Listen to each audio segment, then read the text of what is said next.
কে যেন আমায় অধুরতে বলে গেল, ওরে সানিকা, তুই আর ঘুমিয়ে থাকিস না, এই মুহূর্তে ছুটে যাও এই বাসর ঘরে। তোর পুত্রকে কাল সর্পে দংশন করেছে। না না, এই স্বপ্ন দেখার পর আমি কি করে এই রাজপ্রাসাদে স্থির হয়ে থাকবো? আর দেরি নয়, এই মুহূর্তে ছুটে যাব আমি আমার লখাইয়ের কাছে। লখাই! দাঁড়াও সনকা, নিশি প্রভাত হতে এখন অনেকক্ষণ, কিন্তু একাকিনী পাগল নিয়ে সে কোথায় ছুটে চলেছ? ওগো ওগো, আমি বাসর ঘরে ছুটে চলেছি প্রভু। আসর ঘরে? কিন্তু কেন? তুমি কি ভুলে যাচ্ছ যে লক্ষেন্দ্র বেহুলা রাজ ফুলশয্যারাত, আর আমরা পিতা মাতা হয়ে সন্তানদের ফুলশয্যারাতে কি করে যাই সনকা? এতে মানুষ যদি দেখে ওগো আমাদের ধিক্কার দেবে সনকা। ওগো, তা আমি জানি বাসর ঘরে মাতা পিতাদের যেতে নেই, কিন্তু জানো প্রভু, আমি যে ঘুমের ঘরে স্বপ্ন দেখেছি আমার লখাইকে নাকি কাল সর্পে দংশন করেছে। সনকা, ভুল ভুল স্বপ্ন দেখেছ তুমি। ভুলে যাচ্ছ কেন? দেবশিল্পী বিশ্বকর্মা আমাদের নির্মাণ করেছে নিশ্চিত্র বাসর ঘর। দেবশিল্পী বিশ্বকর্মা যদি আমাদের সঙ্গে বিশ্বাসঘাতকতা না করে, ওই রাক্ষস মেডিকারি আমাদের সন্তান লক্ষেন্দ্রের কিছুই করতে পারবে না সরকা। ওগো, তা আমি জানি প্রভু, কিন্তু বলতে পারো আমি যে মা, মা হয়ে সন্তানের অমঙ্গল দেখবার পর কি করে এই রাজপ্রাসাদে থাকবো? ওগো ওগো, তোমার দুটি চরণ ধরে বলি, একটিবার তুমি আমায় বাসর ঘরে নিয়ে চলো না। সনকা, জানি সনকা, জানি কারো মন থেকে যদি প্রিয় জিনিসটা হারিয়ে যায় না, হারানো ভয়টা তার মনের ভিতরে থেকেই যায়। বেশ, তুমি যখন কোনো কথাই আমার শুনতে নারাজ, চলো এই মুহূর্তে তোমাকে বাসরের ঘরে নিয়ে যাবো। কিন্তু হ্যাঁ, বাসরের বাহির থেকে তুমি লক্ষেন্দ্র বেহুলার সঙ্গে কথা বলবে, বাসরে ঢোকার চেষ্টা করো না যেন। কেমন? বেশ, এসো তাই হবে গো। এসো সনকা। চলো প্রভু। বাবা মাকে আমি কথা দিয়েছি, নিশি প্রভাত হয়ে গেলে বাবা মায়ের হস্তে আমি তোমাকে তুলে দেব। কিন্তু বলতে পারো, বাবা মা এসে যদি আমায় জিজ্ঞেস করে আমি কি উত্তর দেব? ওই শোনো, তোমাকে বলেছিলাম না, আমি যে কিছুই বলতে পারবো না গো। তোমাকে বলেছিলাম না, শিকারেরা যেমনি ভাবে কষ্টি পাথরে দিয়ে সোনাকে যাচাই করে নিয়ে আসে, আমি আমার বৌমাকে নিয়ে এসেছিলাম যাচাই করে। তাই বৌমাকে বলেছিলাম, বৌমা আজকের নিশিটা তোমাদের জীবনে এক ভয়াবহ নিশি, তাই আমি চাই সারা নিশি তোমরা বাসরে জেগে থাকবে। আর আমার কথা রাখতে গিয়ে শোনো শোনো, বৌমা লক্ষেন্দর কত সুন্দরভাবে বাসর ঘরে কথা বলে বলে যেন নিশিটুকু পার করছে সনকা। ওগো, সত্যি বলেছ, বৌমা যেন জেগে রয়েছে, কিন্তু তুমি শুনতে পাচ্ছ ওই বাসর ঘরে বধূ মাতা যেন ডুকরে ডুকরে কেঁদে চলেছে। ওই কান্নার ধ্বনিকে তুমি শুনতে পাচ্ছ না? বৌমা কান্না করছে, আমারও তাই মনে হলো সনকা। কেন জানি না বৌমার আদাদ কণ্ঠস্বর ভেসে আসে যেন আমার কর্ণপহারে, কিন্তু বাসর ঘরে বৌমা কাঁদবে কেন? বৌমা, বৌমা, আমি তোমার শ্বশুর ঠাকুর, বাবা, সঙ্গে তোমার শাশুড়ি মাকেও নিয়ে এসেছি। মা এসেছে, তাহলে কি নিশি প্রভাত হয়ে গেছে বাবা? না বৌমা, নিচ্ছিদ্র বাসর ঘরে ঢুকে আছে তো, বাইরের অনুভবটা তুমি করতে পারছো না। হয়তো আর কিছুক্ষণ বাদে পূর্ব আকাশে সূর্য উদিত হবে, বিহারগণকে বলে এসেছে তারাও কিছুক্ষণের মধ্যে হয়তো বাসরে ঘরে চলে আসবে। কিন্তু পিতা মাতার মন তো নিজেকে ধরে রাখতে পারিনি বলে আমরা চলে এসেছি। তুমি তুমি একবার বাসরে দ্বার খুলো তো মা। বেশ, আপনারা কিছু সময় অপেক্ষা করুন, আমি এই মুহূর্তে বাসনের দরজাখানা খুলে দিচ্ছি বাবা।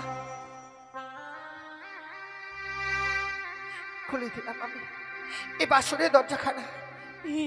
কি বৌমা? ওরে ওরে হতভাগী, কি হয়েছে?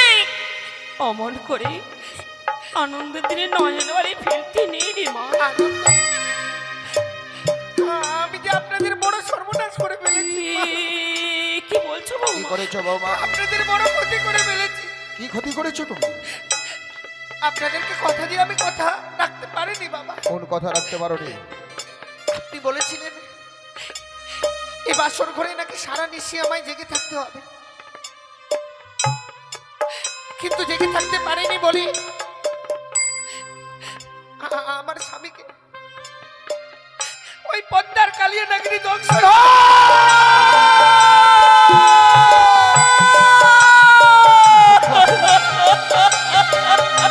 লোখাই, ওরে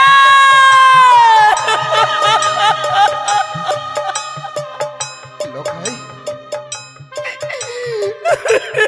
লোখাই, ওরে কথা বল না পুত্র। তোকে নিয়ে আমার বড় স্বপ্ন ছিল, আর আজ তুই সব স্বপ্ন ভেঙে দিয়ে আমায় এই সোনার চম্পকনগরে নিঃস্ব করে দিয়ে চলে গেলে। দেখতে দেখতে জীবনটা যেন বড় অবসানের দিকে। ভেবেছিলাম শেষের দিনে শ্মশান যাত্রায় তোর কাঁধে চেপে তুই আমায় বলে হরি হরি বলে করতে করতে শ্মশান যাত্রায় গিয়ে আমার এই দেহটার সন্ত্রাস করবি, আর আজ তুই আমার মুখ আঁকড়ি না করে তুই আমার বুকে আগুন জ্বালিয়ে দিয়ে চলে গেলি। লোখায় কথা বল না লোকা, কথা। ওরে অভিমানী পুত্র আমার, দেখ না, আমি আমি তোর মা এসেছি লোকাই। ওরে একটিবার তুই আমায় মা বলে ডাক না লোকাই, লোকাই।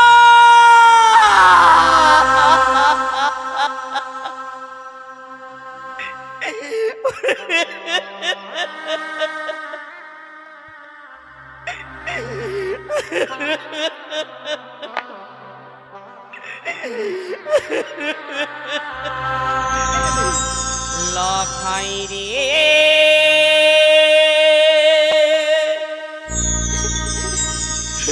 লখাই রে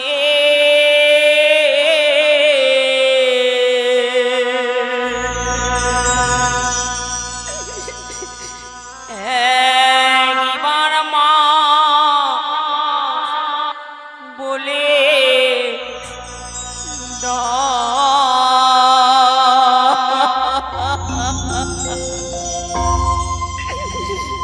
লখাই রে লখাই রে একবার মা বলে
একবার মা বলে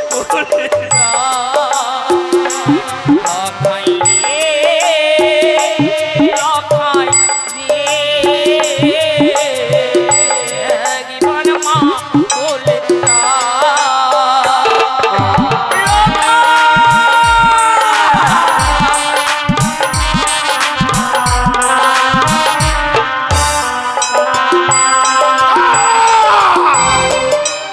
কেউ কাঁদবে না বাসর ঘরে, সন্তান মারা গেছে বলে বাসর ঘরে যদি আমি কাঁদি, ওই রাক্ষস যদি কাঁদি, ও দূর থেকে অট্ট হাসে হাসে বলবে ওই তো দূর আছে, বুদ্ধ শোকে কাতর হয়ে গেছে। আমি কখনো কাতর হব না। লক্ষিন্দর প্রাণে মারা গেছে বলে আমার জীবন থেকে আপদ বিদায় হয়েছে। সবাই নাচো, গাও, আনন্দ করো, ভালো নাচের বাড়ি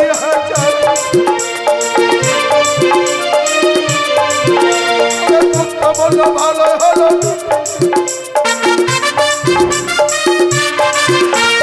আজ হইতে গাড়ি সজনী ভালো নাচের বাড়িয়া চাঁদ সুদা, সহজ গাও, আনন্দ করো।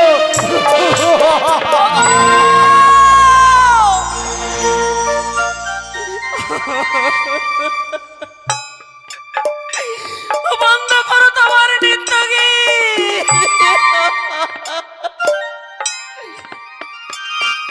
আজ আমার লক্ষায় চলে গেছে বলে অমন ভাবে তুমি নৃত্য করতে পারছো? হ্যাঁ করছি। সন্তান মারা গেছে, আমার জীবন থেকে আপদ বিদায় হয়েছে। সনগা, ওগো আপদ বিদায় হয়েছে। ও কোমর দেবতা, আমি কোনোদিন তোমার কাছে কিছু চাইনি। আজকে তুমি তোমার কাছে যদি আমি কিছু চাই, বলো না, এই হতভাগীকে তুমি দেবে, বলো না গো। এই দুঃখের দিনে আসর ঘরে তুমি আমার কাছ থেকে কি চাও বলো সনকা? কথা দিলাম আমি তোমায় দেবো। ওগো ওগো, লখাই আবার আমাদের মাথা পিতা বলে ডাকবে গো। কি বলছো সনকা? মৃত সন্তান তোমাকে মা বলে ডাকবে, আমাকে বাবা বলে ডাকবে?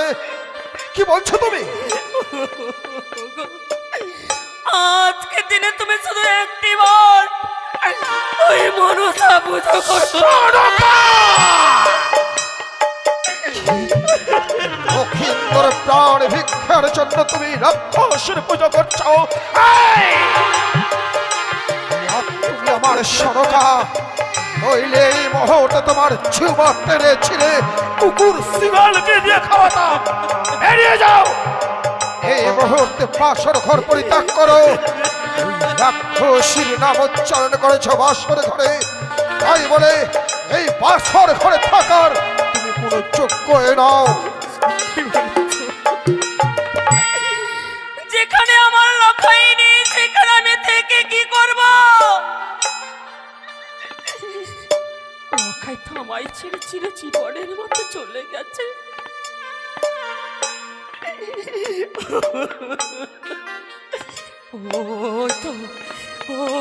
ওই তো অদূরতে লখাই যেন আমায় হাতছানি দিয়ে রাখে।